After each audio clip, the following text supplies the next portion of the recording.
Bonjour à tous. Lorsque vous arrivez dans, on va dire l'onglet Trello, il vous faut renseigner votre adresse mail. Il s'agit de l'adresse mail avec laquelle vous vous êtes inscrit sur Trello.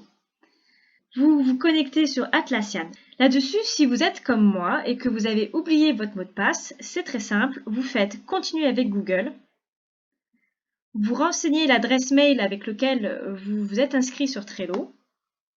Et là, automatiquement, il se connecte sur votre Trello. Sur cette page, sur la page d'accueil de Trello, vous allez trouver les derniers tableaux que vous avez consultés. À cet endroit, vous avez les tableaux personnels. Les tableaux personnels, ce sont tous les tableaux que vous pouvez créer avec le compte avec lequel vous vous êtes inscrit. Vous avez le droit à 10 tableaux gratuits. Et vous voyez qu'il n'y a seulement vous qui y a accès quand vous voyez qu'il n'y a qu'une seule personne comme ça. C'est-à-dire que ce n'est pas parce que vous voyez vos tableaux personnels que les autres peuvent les voir. En fait, ça, c'est votre page à vous. Dessous, vous avez les tableaux que vous partagez avec d'autres groupes. Bon, là, en l'occurrence, pour moi, vous avez tous les tableaux qui sont en commun avec l'association. Vous pouvez également avoir, comme c'est le cas pour moi, plusieurs adresses, plusieurs comptes Trello. Donc, par exemple, ici, j'ai associé, comme vous pouvez voir, il y a un groupe, les tableaux qui concernent mon entreprise Énéalogie et moi-même, en fait. Donc, du coup, j'ai connecté mon adresse personnelle avec mon adresse professionnelle. En ce qui nous concerne, bon, il s'avère que moi, quand j'ai créé le tableau tout à l'heure, par inadvertance, j'étais connectée sur mon compte pro. Et du coup, vous pouvez voir que toutes les données qu'on a renseignées sont dans mon tableau professionnel. C'est pas sa place. Donc du coup, je les ai transférées tel que c'était prévu au départ dans les tableaux qui sont en rapport avec l'association. Donc pour bien les différencier, j'ai choisi des nuages roses. Ce qui est intéressant à noter là, c'est que quand vous voyez que vous êtes trompé, comme là ça a été le cas, c'est très facile de récupérer toutes les données qui ont été renseignées dans le tableau et de les transférer sur un autre tableau avec un autre groupe de partage. Donc là, c'est ce que j'ai fait, j'ai transféré les données et la seule chose que j'ai dû renseigner à nouveau, ce sont les accès, les invitations. Donc vous avez à ce titre reçu des nouveaux mails vous indiquant que vous aviez accès à ce tableau. Pour la démonstration, je vais rester sur le canyon jaune et après je supprimerai. Vous aurez accès ensuite à l'autre tableau. Alors, mettons que quand vous arrivez sur la page de votre tableau, bah, finalement, vous dites « Ah oui, non, j'aimerais voir ce qui se fait dans un autre tableau. » Vous cliquez en haut à gauche ici. Et finalement, ce n'est pas le canyon jaune sur lequel vous voulez travailler, mais c'est éventuellement le tableau pétales que je vous ai également partagé. Les pétales, ce sont tous les ateliers que nous avions imaginés voir un jour dans l'association ou en partenariat avec l'association. Donc là, vous avez la liste des tas d'ateliers que nous ne pourrions bien évidemment pas animer nous tout seuls, mais clairement le groupe de pratique en faisait partie. Enfin, le groupe, nous, on avait envisagé de faire des pratiques et donc à ce titre-là, bah, il aurait tout à fait sa place. Votre groupe pourrait tout à fait prendre ça en charge, par exemple la supervision, bah, ce serait vous. Maintenant que vous avez vu toutes les idées de l'association et tout, vous voulez revenir sur le tableau collaboratif du groupe de travail en cours. Vous retournez en haut et dans tableau ici, vous cliquez dessus et vous retournez sur le tableau avec lequel vous avez envie de travailler avec le groupe en cours. Pour savoir qui a accès à ce groupe, vous voyez que ici, au plein milieu, vous avez les icônes de toutes les personnes qui ont accès à ce groupe-là. Et si vous voulez en ajouter de nouvelles, vous cliquez sur le bouton « Inviter » et vous renseignez les adresses mail, exactement comme ce que j'ai fait tout à l'heure. Pour que ça fonctionne, il faut que la personne se soit au préalablement inscrite sur Trello. Et après, vous avez vu, vous recevez une adresse mail qui vous donne le lien. Et après, vous êtes tout à fait autonome sur les tableaux. Alors, mettons que le fond jaune ne vous convienne pas parce que vous voyez pas bien les données. Par exemple, là, en jaune avec des écritures blanches, c'est pas forcément facile à lire. Et peut-être que le motif derrière vous perturbe. Donc dans ces cas-là, vous cliquez sur le bouton en haut à droite qui s'appelle Menu. Et ici, vous pouvez changer le fond. Alors c'est peut-être, j'ai envie de dire, un détail. Sauf que parfois, peut-être qu'avoir un fond uniforme, c'est plus facile. Ou alors, vous pouvez choisir la photo que vous voulez. Donc là, on retrouve le canyon. Ici, vous pouvez changer la tête des canyons et vous pouvez faire des recherches. Observer. Et là, il vous propose des tas de photos qui sont dans la base de données gratuite et que vous pouvez utiliser. Bon, je reviens sur le canyon pour pas vous tromper, mais en tout cas, vous avez la possibilité pour faciliter la lisibilité des données de changer le fond. Alors maintenant, vous avez envie de renseigner ce fond. Là, vous voyez que tout en bas, vous avez une barre de déroulement qui permet de voir toutes les données qui ont été renseignées dans l'après-midi. Vous estimez que vous n'avez pas un élément qui vous manque. Ici, sur la droite, vous faites ajouter une autre liste. Et ici, vous pouvez écrire une nouvelle liste, une nouvelle idée. Vous mettez ce que vous voulez. Donc, bon, là, j'ai pas trop d'idées. Ça pourrait être information au reste du groupe. Hop là. Et puis ici, vous voulez faire à valider. En fait, c'est infini. Vous pouvez en mettre autant que vous voulez. Après,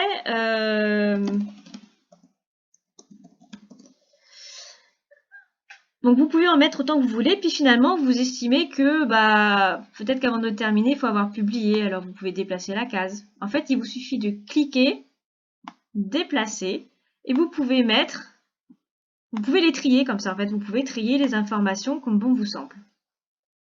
Maintenant, vous avez envie de commencer à renseigner les rubriques. Donc là, comme on peut voir, à gauche, vous avez la rubrique posture dans laquelle a été renseigné le non-jugement, l'humilité, le non-savoir, tout ça.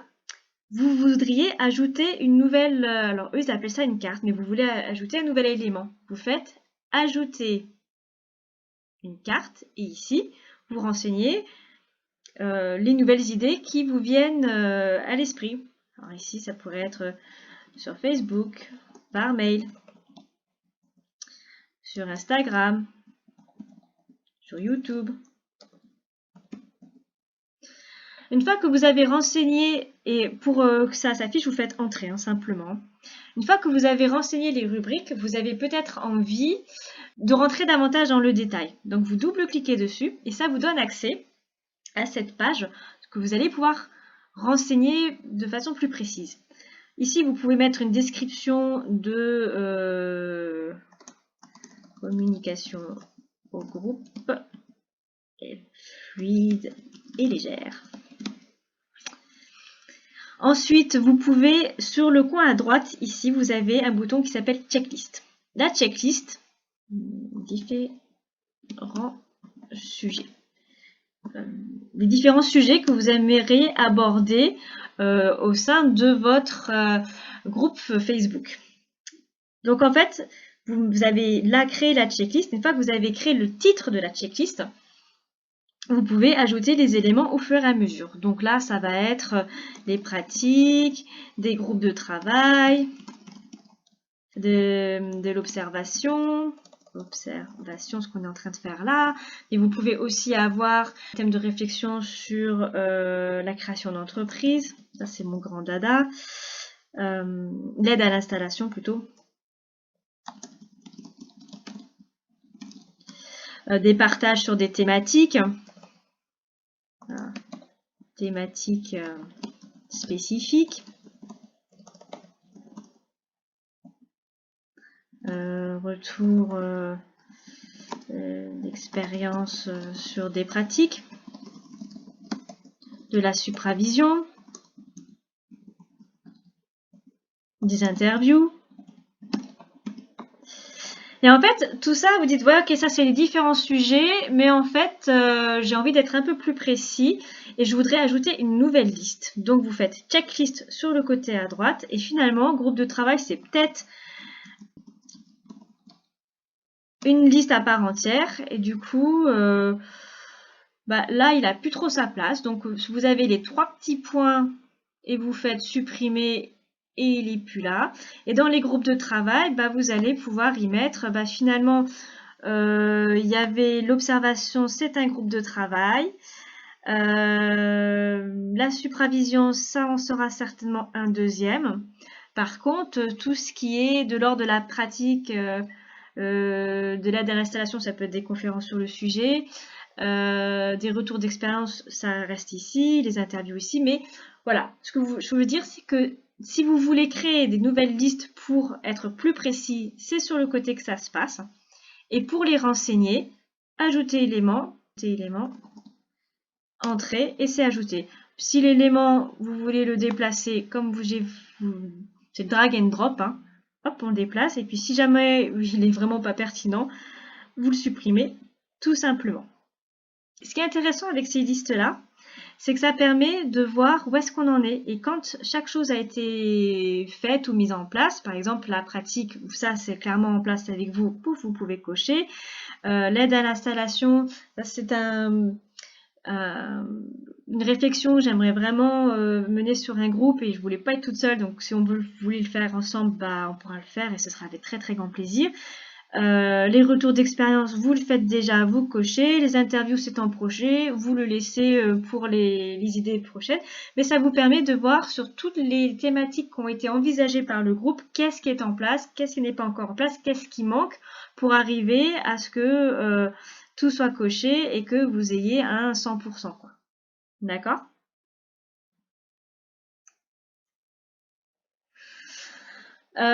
Lorsque vous écrivez des commentaires, ici vous pouvez commenter.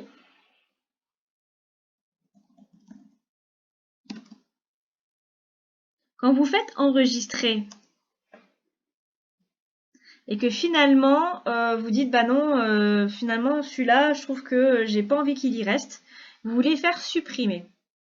Quand vous le faites supprimer, c'est donc irréversible.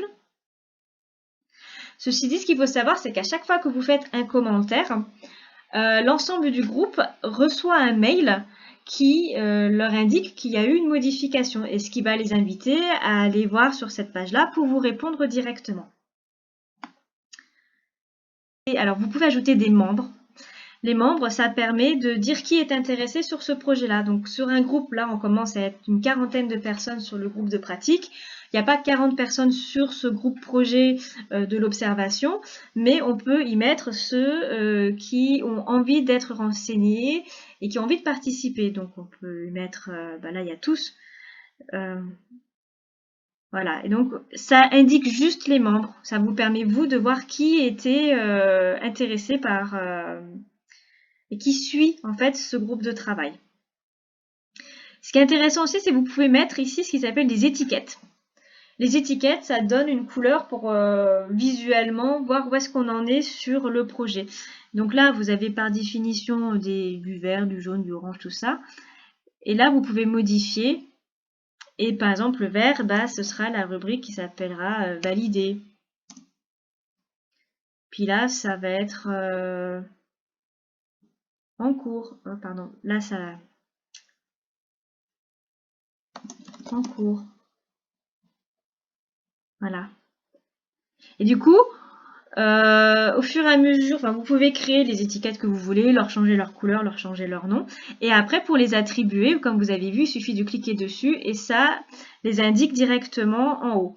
À quoi ça sert? En fait, ce qui est intéressant avec ces vignettes, c'est qu'une fois que vous avez fermé la page, vous pouvez voir la couleur qui est attribuée et surtout en fonction du code que vous aurez défini, vous saurez si ce fichier-là, ce sont les fichiers en cours ou les fichiers à valider. Donc le code couleur, ça vous aidera à repérer beaucoup plus vite où est-ce qu'on en est sur les différents projets, les différentes pistes de réflexion. Une fois qu'on a, j'ai envie de dire, que ça a été avancé, vous pouvez faire modifier les étiquettes. Et puis là, si c'est validé, c'est plus en cours. Et voilà, vous pouvez en enlever. Et vous enregistrez. Et il ne reste plus que le validé qui est accessible. Voilà, donc du coup, à partir de maintenant, bon ça c'était un peu pour les tests, vous pouvez maintenant, je pense que vous avez suffisamment d'informations pour aller voir les différentes rubriques qui ont déjà été renseignées par le groupe cet après-midi. Ici par exemple, vous pouvez voir que dans qualité verbale, à cet endroit ici, vous avez une petite bulle qui dit qu'il y a un commentaire et vous voyez un 0 sur 10. Le 0 sur 10, en fait, ça indique le nombre de petites puces qui ont été renseignées. Comme je n'ai coché aucune, elles sont indiquées à 0. Maintenant, on peut dire qu'on valide ça et celui-là ainsi que celui-là. Quand je sors de la page, on voit qu'il y en a 3 sur 10 qui ont été validés. Ici, on peut également voir qu'il y a eu un commentaire de fait. Donc, quand on va voir tout en bas, on voit le commentaire. Parce que ici, j'ai coché que je voulais suivre les commentaires. Voilà. Donc, je vais décocher ça.